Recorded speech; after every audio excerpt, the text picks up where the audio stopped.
ভাঙড়ের বিধায়ক ও রাজ্যের মন্ত্রী রেজ্জাক মোল্লার উদ্যোগে সাতুলিয়া চৌমাতার মোড়ে বস্ত্র বিতরণ অনুষ্ঠান হয়। বস্ত্র বিতরণ অনুষ্ঠানে তার পুত্র জেলা পরিষদ সদস্য মোস্তাক আহমেদ বলেন, আমি এখানে কথা বলেছি এই রাস্তা আমি এই যে রাস্তা থেকে এই যে রাস্তাটা এটা ইরিগেশন ডিপার্টমেন্টের রাস্তা।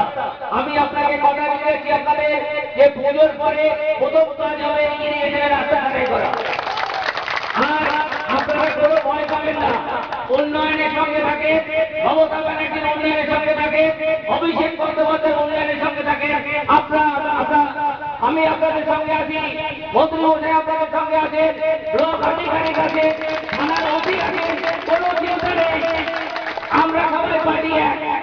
তার কাছ থেকে আমরা খবর পাচ্ছি যে আমাদের অনুষ্ঠান বন্ধ করার জন্য আমাদের কিছু লোক পার্টির লোক চেষ্টা করছিল, কিন্তু মানুষকে আটকানো যায় না, মানুষকে ভয় দেখা যায় না। মানুষ সব বেরিয়ে পড়েছে মাটি খুলে। আজকে তার ভয় আমরা এসছি কেন আজকে সাতুলি বাজারে অফিস করেছি এটা তো আপনাদের জানতে হবে।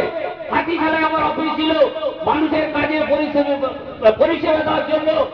কারণ জেলা পরিষদের পরে পুজোর পরে জেলা পরিষদের মিটিং হবে, সেখানে জেলা পরিষদের মেম্বার হিসেবে আপনাদের যে রাস্তা ঘাট টিউবওয়েল থেকে আমার অফিসে হাতিশালার অফিস এই সাতুলির অফিসে নীতিরাম চলে আসবেন। আপনারা জানেন এই যে ভাঙড়ের